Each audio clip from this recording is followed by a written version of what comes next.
Ladies and gentlemen, good day and welcome to the Ujjivan Small Finance Bank Limited Q2 FY'26 earnings conference call. As a reminder, all participant lines will be in the listen-only mode, and there will be an opportunity for you to ask questions after the presentation concludes. Should you need assistance during the conference call, please signal an operator by pressing star, then 0 on your touchtone phone. Now, I hand over the conference over to Ms. Pritesh Bam. Thank you, and over to you. I welcome you all to Q2 FY'26 earnings call of Ujjivan Small Finance Bank. Today we have with us Mr. Sanjeev Nautiyal, MD and CEO, and the whole senior management team of the bank. I would like to thank the management for giving us the opportunity to host this call, and on that note, I would like to hand over the call to Mr. Nautiyal for his opening remarks. Over to you, sir. Thank you, Pritesh. Good evening and welcome to our Q2 and first half financial year 26 earnings call. I'm happy to walk you through the business and financial performance of the bank for the mentioned period. Please note, references will be made to Q2 26 versus Q2 25 as YOY and Q1 26 as QOQ, along with a comparison of H1 26 against H1 25. India has remained the fastest growing major economy, recording real GDP growth for Q1 26 at 7.8%, coming ahead of consensus estimates of 6.7%. In the recent MPC, RBI has upgraded GDP growth estimates for Q2 and FY'26 to 7% and 6.8% respectively, while lowering their FY'26 inflation forecast to 2.6% from 3.1%. This was done in continuation of a neutral stance in monetary policy. This broad-based growth and recent policy actions like repo rate cut, GST rationalization, and tax cuts bode well for the economy's outlook, external headwinds notwithstanding. The RBI's MPC has introduced a glide path for the transition to the ECL framework. While this is not applicable to SFBs, we have studied the details and remain watchful to any future implications. A change has been proposed through the risk-based deposit insurance framework. We will share any implications once the notification is issued. Coming to the overall business, we have delivered a well-calibrated growth for the quarter by ensuring absorption of excess liquidity, thereby taking our CD ratio to 88%. Total deposits rose 1.5% QOQ, up 15.1% YOY at rupees 39,211 crores. CASA grew 14.9% QOQ and 22.1% YOY to rupees 10,783 crores, crossing 10,000 crore for the first time, while retail TD plus CASA deposits remained around 71% of our total deposits. Our CASA augmentation efforts are beginning to take shape. The MF distribution would be rolled out to customers in Q3 26. Incremental rollouts of ASBA and Forex will further drive CASA mobilization. We have proactively reset rates in both TD and SA in various buckets, resulting in improvement of cost of funds by 23 basis points QOQ and 17 basis points YOY. As you are aware, the CRR reduction would be carried out in 4 phases of 25 basis points, each of which 2 tranches have already become effective, supporting lower funding costs. We expect further COF benefits coming in the next quarters. Coming to the asset side, loan origination remained strong this quarter with the highest disbursements ever of rupees 7,932 crores, up 21% QOQ and 48% YOY. For H1 26, disbursements grew 36% to 14,471 crores, led by the continued momentum in the secured loan book. Our gross loan book grew 3.9% QOQ and 14% YOY to rupees 34,588 crores, driven by our disciplined approach to diversify asset suite and build a sustainable loan book. This has led to share of secured loans improving to 47%. With the MFIN guardrails now in place, our microfinance portfolio is stabilizing, showing consistent repayment behavior with Bucket X collection efficiency improving month-on-month from 99.46% in July 25 to 99.50% in September 25. In line with our stated branch addition plans, we added 14 branches in Q2. We shall be adding 11 branches in H2 26 to expand our network. These branches will start offering microbanking asset products from day one, while other products will be rolled out in due course of time. In Q2 26, we added roughly 1.26 lakh customers in the microbanking segment and have witnessed a graduation of approximately 32,000 group loan customers to individual loans. The graduation of MB customers to secured product lines such as gold loans, vehicle finance, and micro mortgages also bodes well for the bank. Moving on to specific asset updates. It is heartening to inform that microbanking has grown meaningfully during Q2 26 by rupees 277 crores, which is 1.5% of June 25 base. The group loan book stood at rupees 13,106 crores, registering a growth of 1.1% QOQ, backed by a quarterly disbursement of rupees 3,131 crores in Q2 26, up 29.5% YOY and 10.1% QOQ. On individual loans, gross loan book remains strong at rupees 5,464 crores, registering 9.3% YOY and 2.5% QOQ. Disbursements for IL in Q2 26 stood at rupees 1,128 crores, up 3.5% QOQ. The growth in secured book is well aligned with our long-term vision of increasing its share, and this grew by 52.9% YOY in Q2 26. We have already grown 15.6% in H1 and are on track to meet the FY'26 guidance of 35% plus secured book growth. This was on the back of strong growth from the affordable housing and micro mortgage loan book, supported by MSME and other emerging products with gold loans, vehicle finance, and agri loans. Secured disbursements in Q2 26 came in at rupees 3,701 crores, growing 78.8% YOY and 39.6% QOQ. AHL and micro mortgages. Our housing book remains well balanced between salaried and self-employed customers and has around 94% of loans availed for self-occupied homes. Affordable housing loans delivered strong growth with a gross loan book of rupees 7,656 crores, up 42% YOY and 8.3% QOQ. Micro mortgages continued upward trajectory with gross loan book coming in at rupees 1,094 crores, up 180% YOY and 23% QOQ. Our GNP on the housing book has been steady around 1.1% for last 4 quarters, reflecting stability in the loan book. MSME. During the year, the SME business scaled up meaningfully with the loan book touching rupees 2,559 crores, a growth of 69% YOY and 14% QOQ.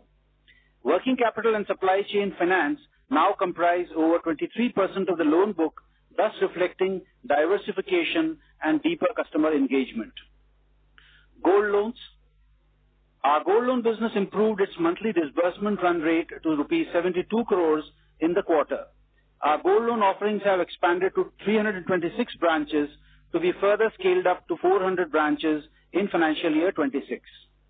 The gross loan book stood at rupees 412 crores, growing 6x over Q2 25 and registering a robust sequential growth of 41% QOQ. Agri loans are now available across 298 branches aimed at supporting individual borrowers, farmers. The gross loan book has scaled up to rupees 510 crores in Q2 26, growing 4x YOY and strong sequential 27%. Vehicle loans are now available in 262 branches with focus on funding new two-wheelers. in Q2 26, gross loan book grew to 656 crores, up 150% YOY and 17% QOQ. Disbursements stayed healthy at rupees 165 crore with a robust growth of 117% YOY.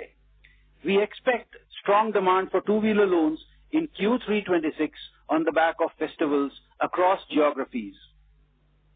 On asset quality, the slippages have started to reduce and came in at rupees 278 crores after staying at approximate levels of rupees 350 crore for each of the previous 3 quarters. I am delighted to share that our SMA book as of September 25 is below 2%, reflecting the lowest level since Q1 25. This drop is driven by improvement in the MB segment. As anticipated, credit cost for the quarter came in at rupees 235 crores. We anticipate a meaningful decline in credit cost in the second half. Bank undertook rupees 31 crores of accelerated provision in Q2 26 and maintained PCR at 73%. Additionally, rupees 21 crore of floating provision is available as part of other provisions. The lower ticket secured segment is being closely watched and due prudence is being exercised to have a tight control over quality. As of now, we do not see any aberrations in these segments.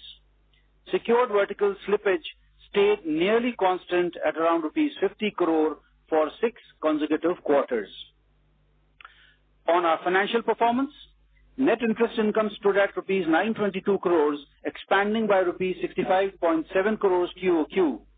Other income got boost due to higher disbursements and increased insurance penetration. While we reported a steady rupees 256 crores other income for the quarter, the share of processing fee and insurance products was 53% compared to 40% in Q1 26. This segment will continue to improve and contribute to total income.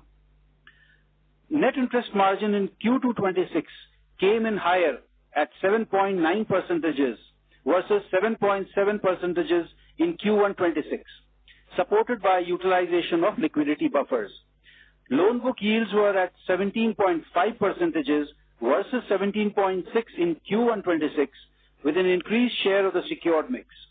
We expect NIM to stabilize around these levels for the financial year 26. Cost to income remained stable sequentially at 66.4%. PAT for the quarter stood at 122 crore with ROA at 1% and ROE at 7.7%, reflecting gradual improvement.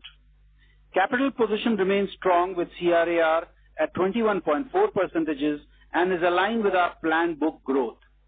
In the end, I would like to add that bank continues to critically evaluate and improve its OPEX and finance cost controls while looking to expand productivity, efficiency to support the future growth.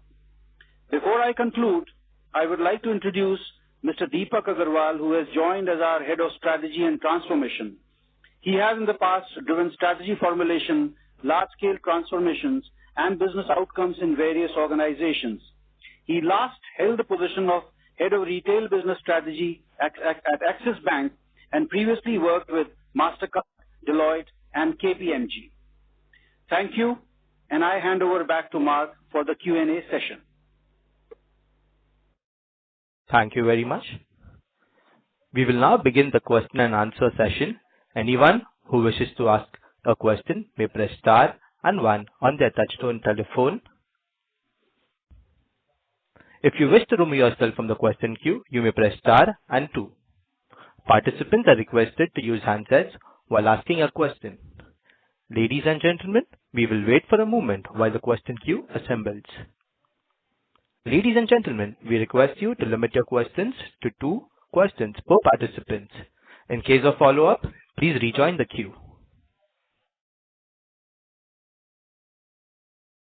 The first question is from the line of Renish from ICICI Securities. Please go ahead. Yeah, hi sir. I'm congrats on a good set of numbers. Sir, just 2 things from my side. One on this non-microbanking profitability piece. So when we look at the yields, which has been static at around 12% for last 4-5 quarters, despite introducing new products like micro lab, vehicle, etc., though, the base is very low, I can understand that. But at 12% yield, I'm sure this the entire non-micro banking piece. Yeah. Renish, sorry, can you please just check your line? We are not able to hear you clearly. Could you please repeat the question? Okay. Is it better now? Yes. Hello? Yeah. So my first question is on this non-micro banking profitability piece, right? So when we look at the non-micro banking yields, which are at flat 12% for last 4-5 quarters, and at this yield, I'm sure non-micro banking vertical would be not even breakeven. So what is the strategy here, in non-micro banking piece? I can understand that we have introduced many new products like micro lab, vehicle, etc., which is yielding 19-20%. But broadly, when do you see this entire non-micro banking piece start contributing to at least PPOP level?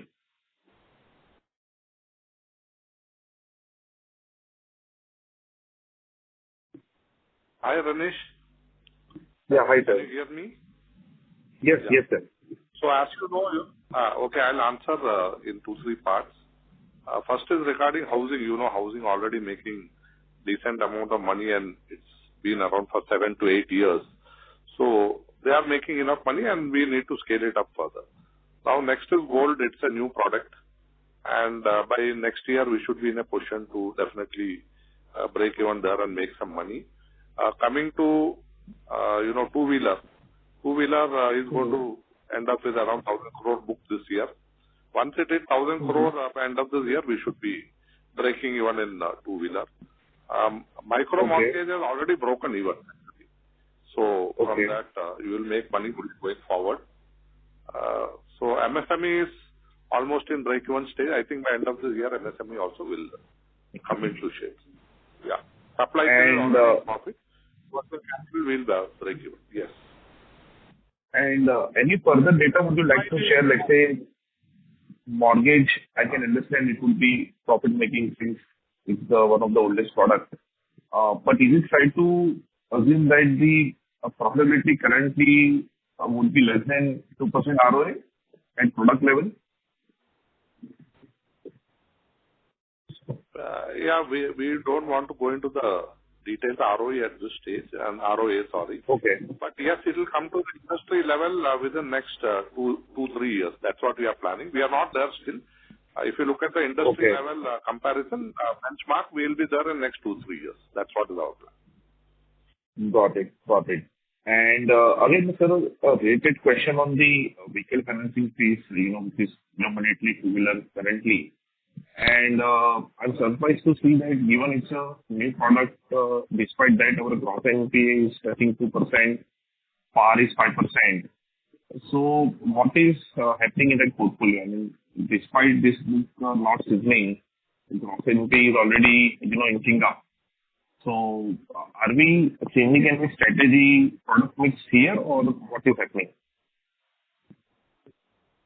Renish, in vehicle finance, yes, it is a 18-month-old product. Our GNPA of last year book is where the GNPA has come from. And even on a 12-month book, the GNPA has not crossed 2.5%. So it is moving in the right direction. There is not much bump up in GNPA we have seen in the last 6 months specifically. There is some part of the GNPA which was pre-2023 book, 2024 book, which these were locations which we have discontinued. So there is some amount of gross NPA there, which is almost about 30-35% of the overall NPA. Got it. So you're broadly, you're saying new book, let's say 6 months? Yeah. So Renish, we look at Bucket X collection efficiency on a month-on-month basis. It's been hovering in the range of 99, 99.1, 98.9 consistently for the last 9 to 12 months. So Bucket X collection efficiency being steady and Bucket 1 to 90 being steady in the range of 60-50%, there is, increase in slippages is not visible. Got it. Okay. Just to add to that, hi, this is Carol. Just to Yeah, add to that, our book grew 17% quarter on quarter in vehicle finance, and currently our book size is around 656 crores. We are mainly in the tier 1 and 2 cities, and our metro urban percentages come close to around 75%. So our book is holding up at the moment. Okay. Got it. No, this is very helpful. Best of luck and thank you. Thank you. The next question is from the line of Digant Haria from GreenEdge Wealth. Please go ahead. Yeah, thank you for the opportunity. My question is on the microfinance piece. I see that, we've started growing the loan book as well, and it's reflective in our net interest income yields, everything. So just wanted to check here that, because you are the most diversified microfinance player. So, what are the trends you are seeing that, are more and more districts becoming, so to say, lendable, that, where you can go out and source new books? Or is it more like, player dependent that, in some districts we may find growth opportunities, but other may not? If you can just highlight what do you see on the ground? So, Digant, like we've been discussing in the last 2-3 earnings calls, there was significant stress in the group loan book. And we had called out that there was stress in Gujarat, Tamil Nadu, and Karnataka got added in Q4 of this financial year. And therefore, the slippages that we were seeing were largely from these three. And we had also mentioned that there are some smaller states where we were not focused, for example, Kerala and Odisha. In most of the other states, the slippages had peaked out in March, and Karnataka also came back to normalcy. What we are now seeing on the ground is most of the districts are doing fine. Tamil Nadu has started to show 99.5% efficiency. Karnataka is coming close to that. And states in East are doing well, with the exception of Odisha. States in West are doing well, with the exception of Gujarat. Gujarat probably will take a quarter or two more. And North has started to grow quite well. So if you ask me about specific areas, there are some specific areas in Gujarat and Karnataka which are still not out of the woods yet. However, we feel that in most of the other parts of the country are quite, ready for growth of the next phase. Okay, that's really detailed. Then thank you. So just let say 12 months from now, the next 12 months, we can think of a 15% kind of a growth in the micro, in this whole, microfinance loan book, JLG plus individual loans. This. So Digant, we can look at H2 as of now. So we have been cautious in our growth in H1 because we were still not sure about whether the stress is going to continue longer. But in Q2, we started getting the confidence that yes, there is demand coming in from the market. We feel that H2 will be much better than H1 in terms of both disbursement and growth. We see for the full financial year a growth of about 7 to 8% on the micro banking book. All right, fine. And the last question is on our credit cost. I think that has also started declining. So that flow, we know that flow has reduced. That we know since the last 2 quarters that flow has been reducing. But at least the stock, we are almost getting done on the provisions on the stock as well. In terms of provisions, we had also said that look, Q1 and Q2 are going to be elevated because there was a NPA addition happening in Q4 and Q1. And over a period of time, the provisions would start to taper off. And you will start seeing this trend in Q3 and Q4 because provisions for most of the book has been done. There is a tail left which will get covered in Q3 and Q4. Okay. All right, sir. Thank you so much. I wish you all the best and kudos to your team for, being almost the first one to recover from this whole last 1.5 year of stress. Congratulations. Thank you. Thank you, Devang. Thank you. The next question is from the line of Suraj Das from Sundaram Mutual Funds. Over to you. Am I audible? Yes, sir. Yes, Suraj.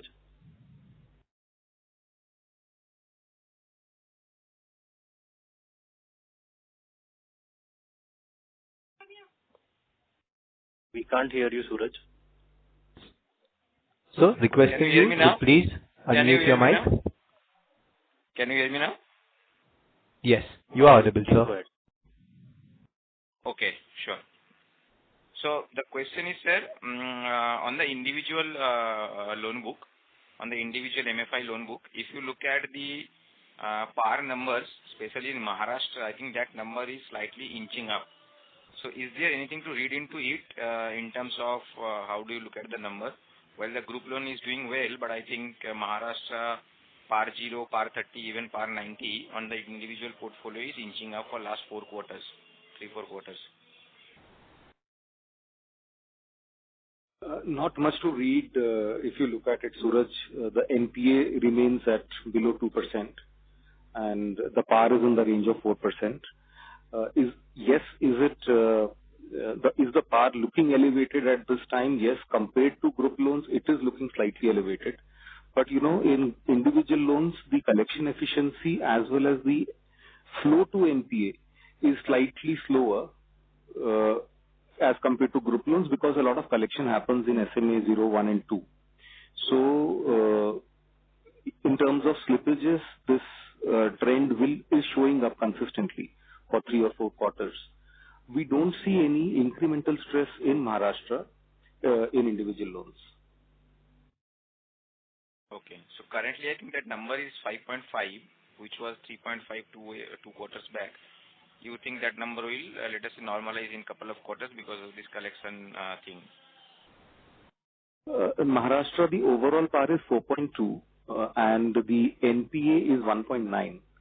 So the SMA book is about 2.3. On the individual portfolio specifically, I was asking Ashish. Yes, this is for the individual portfolio. Overall PAR of 4.2 and GNPA of 1.9. Okay, sure.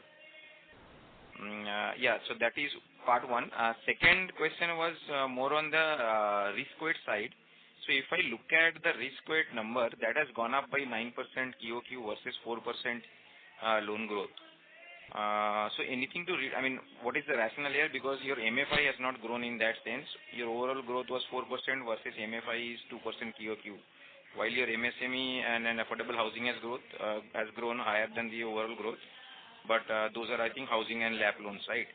So what is the rationale of RWA growing faster than the loan growth? Hi, Suraj, Brijesh here. In this quarter, where the RWA and the risk weight was come down by 141 bips. Out of that, 55 bips was mostly contributed from some of the operational aspects like off-balance sheet adjustments, some rating related to our institutional borrowers, which will reflect over the time. So it will get automatically adjusted. So effective RWA utilization was 86 bips, which is commensurate with our loan growth of around 1,300 crores. So we expect the RWA to remain at similar level, looking at the estimated loan growth as well as the profitability. And the PAT accrual, which estimated PAT accrual for the next 2 quarters. Sure. Understood. Yeah, I think those are my 2 questions. Thanks. Thank you. The next question is from the line of Rajiv Mehta from Yes Securities. Please go ahead. Yeah, hi. Congratulations on good numbers. My first question is on the collection efficiency in September at the bank level has seen a good uptick on a month-on-month basis. And I believe there is no seasonality at play because last year there was no such uptake in September versus August. So is there something to read into in terms of, can it be a sustainable trend for Q3, Q4, or is it a function that you were able to, recover a lot of overdues, in the month of September? Can you just comment whether the September uptake is sustainable in the coming months? Rajiv, the collection efficiency that you see increasing from 97.2 to 98, this, is a weighted average of non-delinquent, SMA and NPA book. Correct. So as the NPA book starts to slow down, the weighted average collection efficiency is expected to improve going forward also. But any color on whether the SMA collections in micro banking in particular, where you have a larger 1 to 90 DPD pool, is also improving given the efforts that we put, to ensure that that pool doesn't roll forward. Yes, Rajiv. In fact, that was the strategy for Q1, and we had discussed it in the past that, look, when delinquencies start to go up, the best pools to focus are 1 to 90 and 91 to 180 because that is where the incremental slippages would happen. And therefore, to manage stress, what we had done was over-managing collections in SMA and early NPA book 91 to 180. And the collection efficiencies have been very good in our SMA book. That is reflecting in our improved slippages. Mm-hmm. Okay, my second question is on margins, and you've given the outlook that margins will remain, broadly similar in second half. So, my question firstly is on each side. When I look at your micro banking yield, it's flat. But in the previous quarter, you had that 14 bits of one-off impact. So we have not seen an expansion because of that absence. And plus, the slippages were also lower in this quarter. Disbursements are going strong. So the question is, where did the micro banking yield improve on Q-on-Q basis? And second is on the deposit side.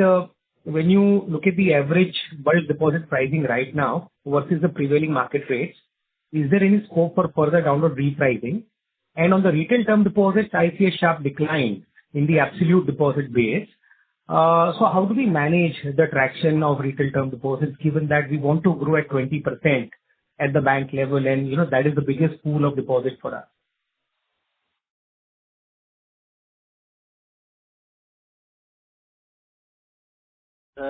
So Rajiv, if you see the NIM has improved by 20 basis points, coming at 7.90%. Our micro mortgages book is growing strong.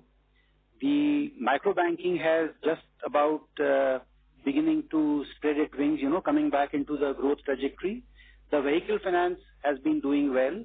It is a high yielding book, and the housing side also has, for the last 2 quarters, shown improvement and has maintained the higher yield than it was maintaining in the previous 2 quarters or so. So overall, what we are seeing is that the yield on our portfolio is actually maintaining itself. Of course, the repo cut notwithstanding. And the repo cut is actually applicable to only 17% of our book, which is MSME, which is on repo rate, and the FIG partial book of which is on repo rates. So I think the cost of deposits that the steps that we took from April to August are only now beginning to show their effect. The September quarter saw only the major impact that we did in the month of August. Only a partial effect of that has flown into this quarter. The coming quarter, we are likely to see a better cost of deposits coming into our books, and therefore we feel that the NIMs at around 7.90 thereabouts is very much possible, is very much on the cards for our bank. Hope this addresses your issue. No, sir, clear about that. I had specific, question on why the micro banking yield did not improve Q-on-Q. Second was, how do we manage the retail term deposit traction? Would we need to, start to not cut, pricing aggressively here? Because the absolute deposits have fallen pretty sharply, and we are also aspiring for, much higher levels of growth, so we'll require those deposits to flow in for us. So in that context, growth versus margins, that's the whole, paradox. Yeah. Okay. So on the term deposit side, as we explained in the last call, we had a gush of liquidity sitting on our books, and in this quarter we flushed out the liquidity, because of which the CASA was focused upon, and therefore the kind of growth that we had and the room that we had over the CD ratio, because we were at 85 or 86% in the previous quarter, we had enough room to grow our loans on the existing set of deposits. So it was a pure play on not taking high cost deposits and managing with the existing liquidity that we had, and also simultaneously flushing out the excess liquidity that was sitting inside. Of course, now we are seeing the growth coming back, because that's the way we have modulated our team members, and therefore there is no challenge, there is no hiccup. It was a conscious call to actually be flexible in terms of the situation in which we were. So term deposits is all about that, and we are seeing the growth coming back, because that's how we are now playing our game. And on the microfinance side, please. Yeah. Sorry. Okay. Now regarding micro banking yield, what you are asking, it is stable at 22%. We have not changed any rates, so we assume till the year end it will continue to be the same. Okay, now over to Mr. Hitendra. He'll answer on the deposit. So on bulk TD and retail TD, we had an opportunity to source bulk TD at lower rate. We had almost 67 bips lower than a retail TD, so we focused slightly on a bulk TD. However, focus continues to retail TD. And also if you look at maturity versus sourcing, we had almost a benefit of 1.08 bips, 108 bips on a sourcing side, maturity sourcing side on retail side. So retail TD, we can scale up whenever we want. It was a strategic call. It was not something which we had not anticipated. No, this is clear. Thank you. Best of luck. Thank you. The next question is from the line of Abhishek Murarka from HSBC. Please go ahead.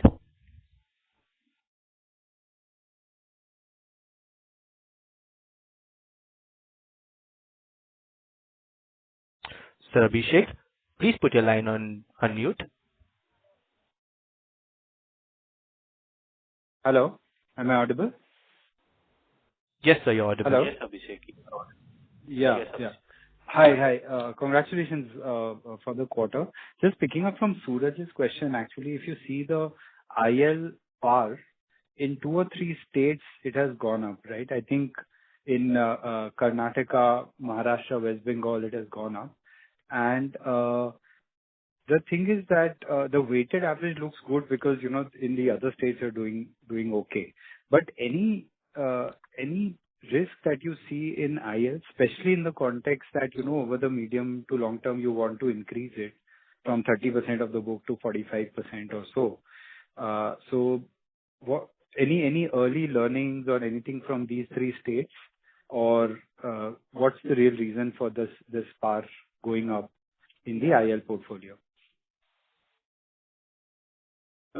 Abhishek, PAR has gone. There are only 2 states which, for the last 3 quarters, have not shown a better PAR or a better NPA behavior.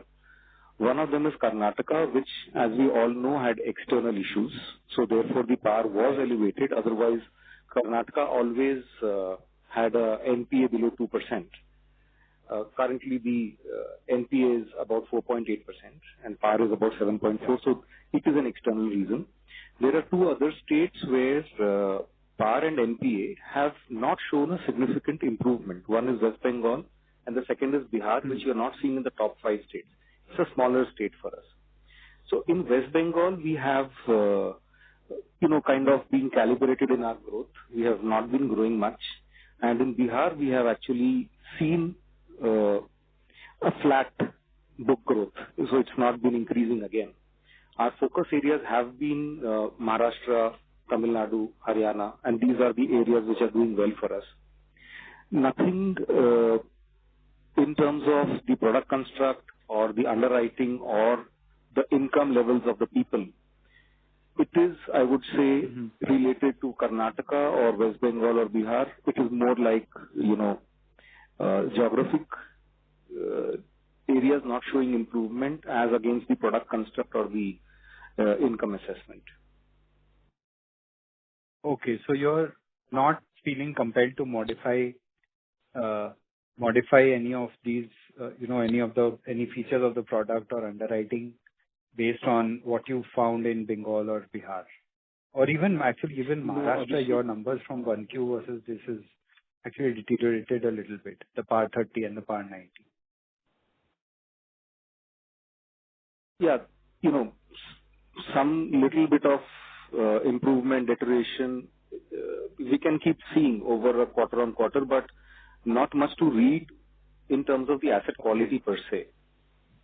There are only two areas which, as I said, West Bengal and Bihar, where we are not seeing any growth as well. It is a flat book growth.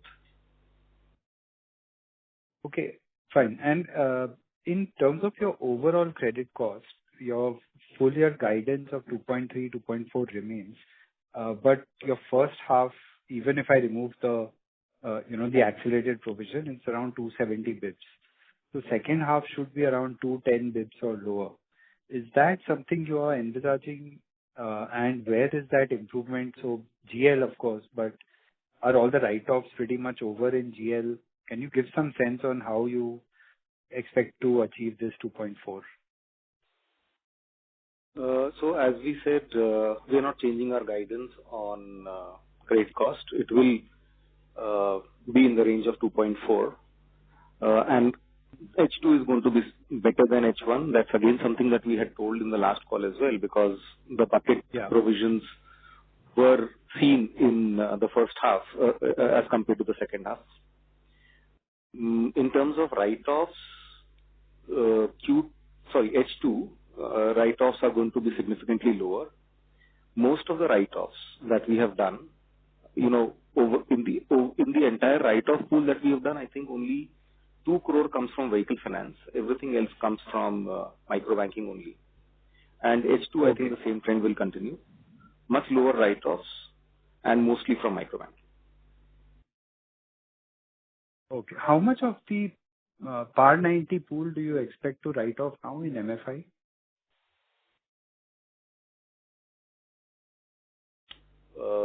See, the write-offs normally happen when there is a full provision taken on any account. So, right. Very difficult to say what percentage will be written off. But you can take a thumb rule of about 1.2 to 1.3% for the second half. From the GL PAR 90. Out of the GL PAR 90. Yeah, from the total micro-banking, not GL. Okay, from the total micro-banking. Okay. That's right. Got it. Okay, thank you. That was my question. Thank you. And all the best. Thank you. The next question is from the line of Shripal Doshi from Equirus. Please go ahead. Hi, thank you for giving me the opportunity and congrats to the entire team for a good quarter. My question was, firstly, if you recall, like the last couple of quarters, we've also seen issues pertaining to attrition as one of the reasons for elevated credit cost or even collection efficiencies being impacted. How has that trend shaped up, let's say in the last quarter, and what are we doing in terms of measures to curtail it, particularly the lower level attritions? Hi, Shripal. See, from the attrition perspective, we have everything under control, and we are not seeing any kind of reasons why we need to worry on the attrition front. It is flat from the last quarter. And we are taking care of our employees as usual. So what is it like at current levels at loan officer level or lower hierarchy level? Yeah, we are at an annualized attrition rate of around 20% now. Okay. And any particular states where it would be elevated or where the issues are more prominent? We are not seeing anything particularly, but it's sort of flattish. Got it. The other question was on the disbursement side. So post the implementation of guardrails, what are the disbursement ticket size for new GL customers, as well as what are the ticket size for the customers that we moved up from, let's say, GL to IL category? That's the second question that I had on the ticket size for these two post the, let's say, guardrail being implemented, where you don't have more than 3 lenders to a particular customer. Our group loan ticket size is hovering around close to 64,000, and GL to IL graduation. So IL ticket size is almost constant at close to 1.3 lakh for last 2-3 quarters. So that would be the average number, and what would be the range basically for the, let's say, relatively vintage customer in GL? We go up to 80,000, or is it more than that now? We go as per policy, we go up to 1.25 lakh, but for customers who are third cycle and above, the average ticket size is close to 80,000. Okay, and in the IL category? IL category, average, as I mentioned, it is 1.3 lakh. The customers who go to higher, cycles, the average ticket size move up to close to 1.5, 1.6. Okay, and what will be the higher range here? Like, let's say the bracket in terms of the IL bracket. IL the higher. Yeah, so as GL it is up to 1.25 lakh. In IL, the highest ticket size possible is 3 lakh. Got it. And in IL, just one last question here. Do we really monitor the end use being business, or is it not closely monitored? So both GL and IL are purpose-based loans. IL, we have various purposes, including business loan, livestock loan, home improvement loan. And similarly, in GL also, it is purpose-driven loan, and LUC is done 100% for all the loans, and based on that only the PSL classification happens.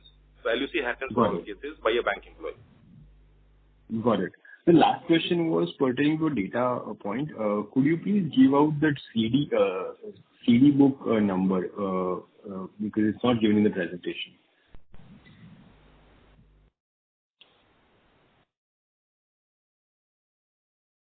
Asking about TD book, you're saying?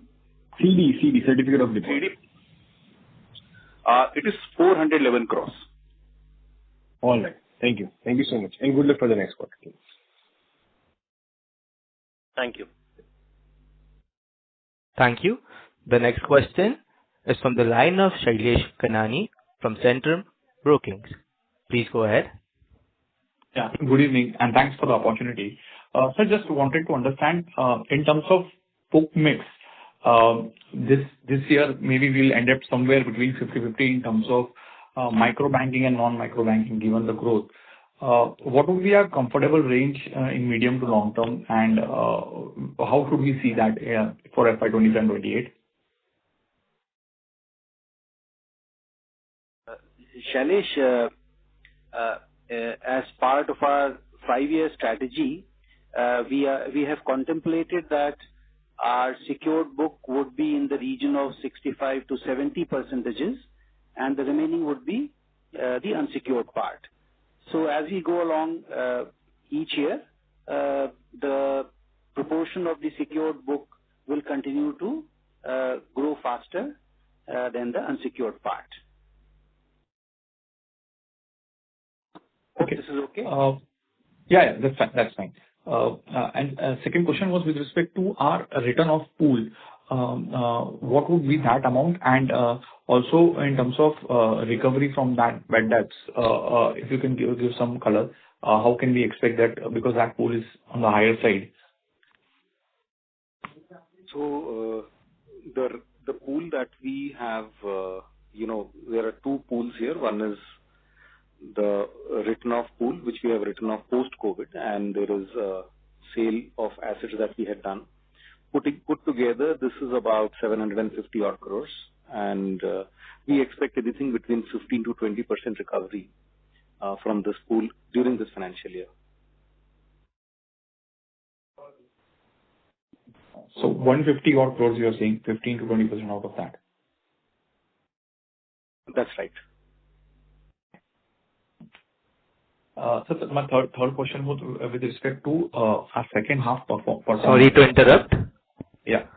Due to time constraint, I request you to please rejoin the queue. Sure. Thank you.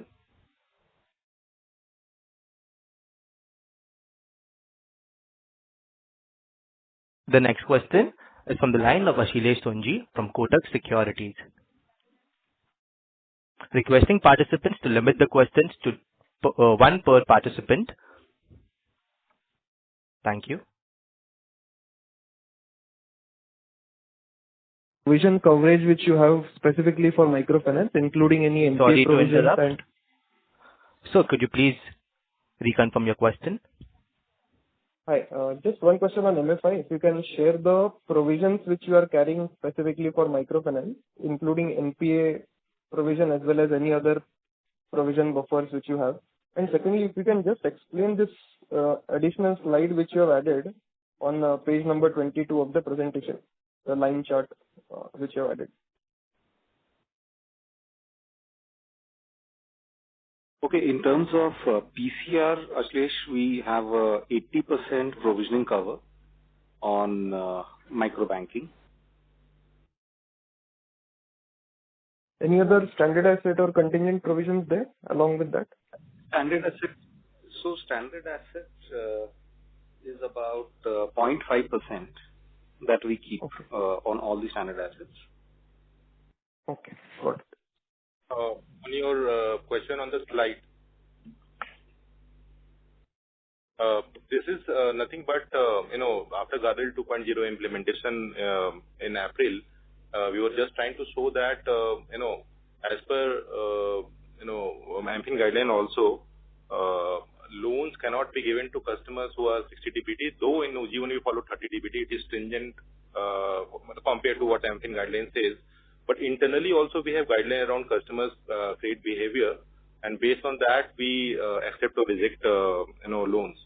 So internally, based on customer repayment history, if customers are up to 30 DPD and between 30 to 60 DPD, we can still lend. But what trend shows that in the last 5 quarters, the percentage of loans which is going to customers who are ever 30 to 60 DPD in their previous cycle, the percentage of loan there is below 0.5%, actually much below than 0.5%. That says that we are not encouraging customers who are not having good repayment history in the previous cycle. Understood, sir. Thank you. Those are all the questions I had. Thank you. The next question is from the line of Anand Damak from MK Global. Please go ahead. Yeah, most of my questions are answered. I had one question around the, I think during the analyst meet you had suggested that you had exposure to microfinance borrowers who in turn had were employees of the Tirupur-based textile corporates. Any stress that you have seen in that portfolio? I think that was about 2% of your overall microfinance portfolio, borrowers as such. We have not seen any initial trend as of now. In fact, our repayment behavior in the Tirupur belt has not shown any decline. We have been watching Gujarat very closely. We've been watching NCR very closely. We've not seen any decline in the repayment behavior till now. So then what explains basically the surge that we have seen in the PAR portfolio, particularly in the state of Karnataka? It is still to do with that ordinance, or like there are additional things which have actually happened and because of which the Nothing new, Anand. It is actually showing a very good improvement over the last 2 quarters. In fact, we are very close to 99.5% bucket X collection efficiency in micro banking, even in the state of Karnataka. So we have seen improvement in bucket X collection efficiency, improvement in slippages, and the portfolio is coming under control now. But your PAR It was portfolio an is going external up, which event, means which that is largely over, so that is basically the fresh stress flow. But yeah, the problem is that your PAR portfolio is still going up, right? And that could keep the credit cost higher in the state of Karnataka. And then you have Bihar elections now, and then maybe West Bengal elections next year. So Anand, if you look at it in terms of SMA bucket, early NPA and late NPA, the portfolio in Karnataka, which had gone into delinquency post the ordinance, that had to, go through collections as well as recognition of NPA both ways and credit cost. But, in the last earnings call, we said that 33% of our incremental slippages in the quarter were coming in from Karnataka because Karnataka was going through a lot of pain. This quarter, we have seen that number coming below 20%. So there is a significant improvement in Karnataka portfolio. The early delinquency has more or less come back to normalcy. There is a NPA recognition and credit cost recognition which will happen during these 2 or 3 quarters, Q2, Q3, Q4. And I think by then things will come back to normal. Lastly, that we expect a universal bank license to come through. Any additional OPEX that we are already incurring in run-up to that license, or how should we look at the overall OPEX growth or OPEX ratios in FY'26 and FY'27?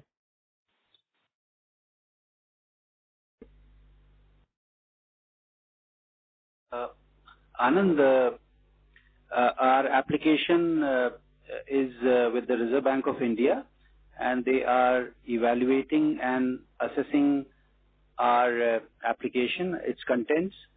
So the matter rests there. As we said earlier, we will await the decision of the RBI. And as far as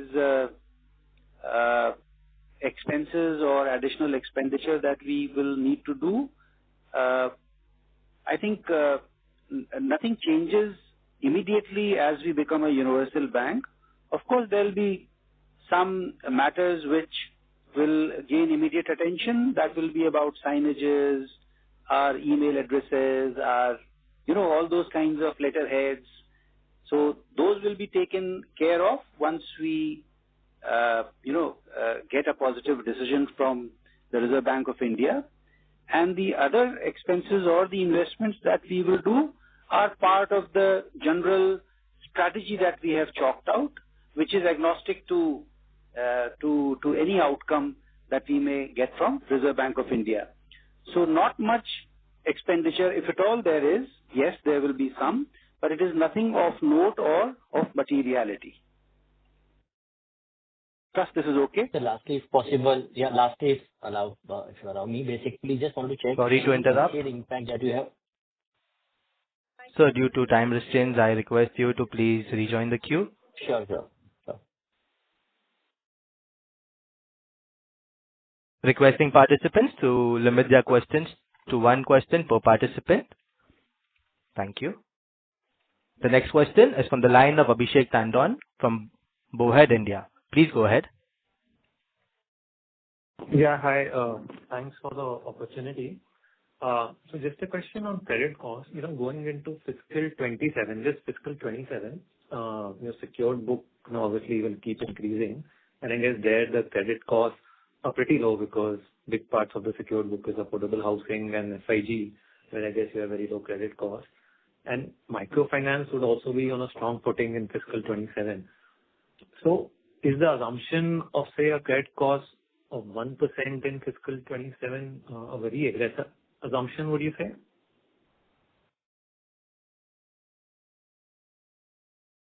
So, Abhishek, we'll come back on that, whether we want to take any assumptions for FY'27 as of now. But what we can surely see is the credit costs, this cycle would not extend beyond Q4 of this year.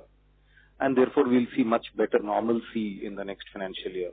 I would also like to add here that we have started monitoring the book that we have sourced in the last 12 months, and it is showing much better quality than the one which we had previous to that. Okay. Thank you so much. Thank you. The next question is from the line of Sagar Shah from Spark PWM. Please go ahead. Yeah. First of all, thank you for the opportunity and good evening and congratulations to the management for showing such a resilient set of numbers actually in such an environment. So my one question, sir, would be in terms of IL loans, individual loans. Individual loans as compared to the March 25 year ending, actually they have been relatively on the flat side. So means I'm talking of the IL loans. IL loans have been shown very negligible growth actually. So my question is that considering that we are nearing to the bottom of this crisis, a micro banking crisis, and you would have got filtered out some good quality GL customers also after the 1 year debacle actually. So is it safe to assume in the next 6 months, in the next 2 quarters, our IL growth actually will grow better actually than the obviously the GL growth due to the better filterment of the GL customers, and will we get such good quality customers, and what are you seeing on ground actually?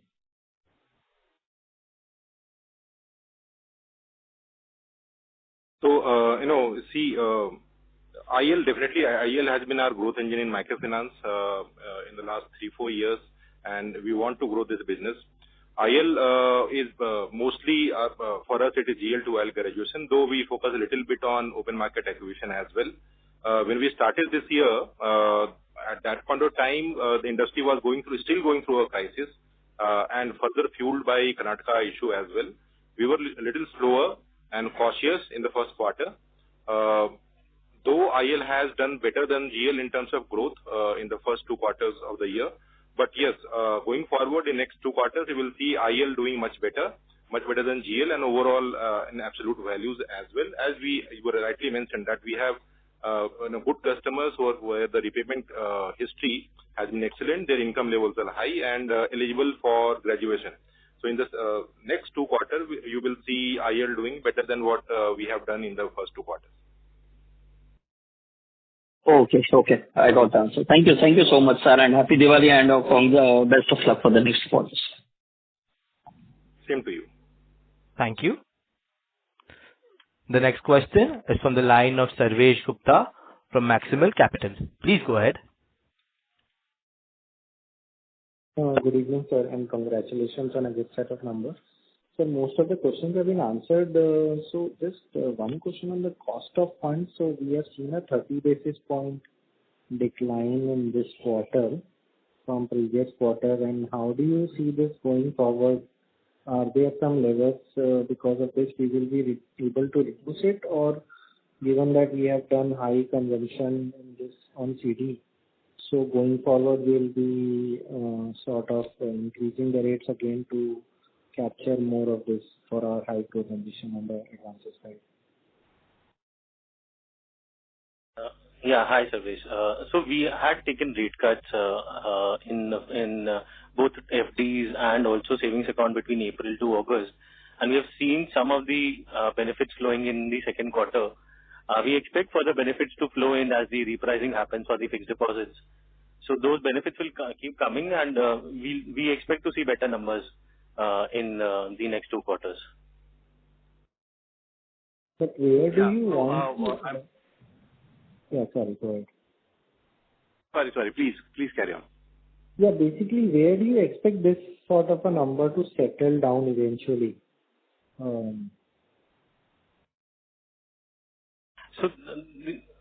what we cannot, it's very difficult to give exact number, but what we are saying, TD repricing will happen, so cost of fund will go down from here. The SAR repricing has happened, so SAR book is already repriced, okay? Cost of fund has come down there. TD, as we go along, whatever incremental TD is booking, they're booking at much lower cost. Okay. Yeah. So So we are sourcing at roughly what 7.38% now, TD, average cost. Understood. So just to conclude, we expect to end off the year with around 7.1%, something like that. Yeah. Around 7.1%. Yeah, right. Okay. And sir, on the secured book side, so your yield is around 12%. How do you see this increasing, or do you think that this is what it can achieve? Because we are adding the other products which have got higher yields. But overall, how do you see the non-microfinance book yields behaving in the coming quarters or years?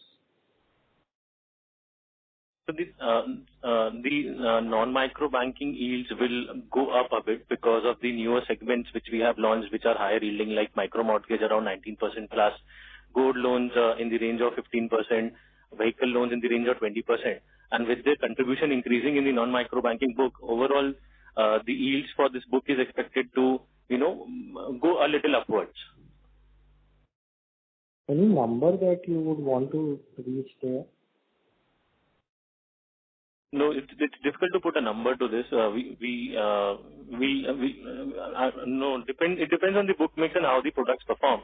So maybe here and there, but a little uptick should happen. Okay. Thank you, sir. All the best. Thank you. The last question is from the line of Ashok Daga from Retail Investor. Please go ahead. Hello, I'm audible? Yes, you are, sir. Yes, please. Yes, sir. So my question is that this last 4 quarters, what I am seeing, from your financing, that is your main business, you are incurring a loss continuously. So what was the reason and how you are going to control that? And due to this, even though you are showing your net profit is a positive due to other income, but your main business is showing the negative portion. So how this your cost of fund or all these things is going to make or bring you in the positive area? Sorry, could you please repeat the question, sir? My question is that your financial means whatever your cost, your deposit and interest you are paying as your expenses are there. From that last 4 quarters you are showing a loss. Your profit is coming from the other income. Due to that your net profit is the positive, but your OPM is the negative for the last continuous 4 quarters.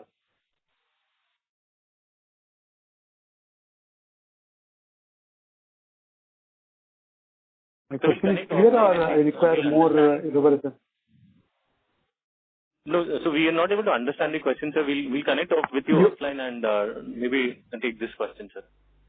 What I just want to highlight to you is that our pre-provision operating profits have been coming across, and they have started to grow sequentially as of now. Okay, so we'll take it offline as well. Yeah. Okay, thank you. Thank you. Ladies and gentlemen, that was the last question for the day. I now hand over the conference over to the MD for the closing comments. I once again thank all the participants for their time and interest. We at Ujjivan SFB remain focused on delivering on our guided numbers while we build an enduring institution. I wish everybody a happy Deepavali in advance. Please reach out to our IR team for any queries that you may have. Thank you once again. On behalf of Ujjivan Small Finance Bank Limited, that concludes this conference. Wishing you all a happy Diwali. Thank you for joining us, and you may now disconnect your line.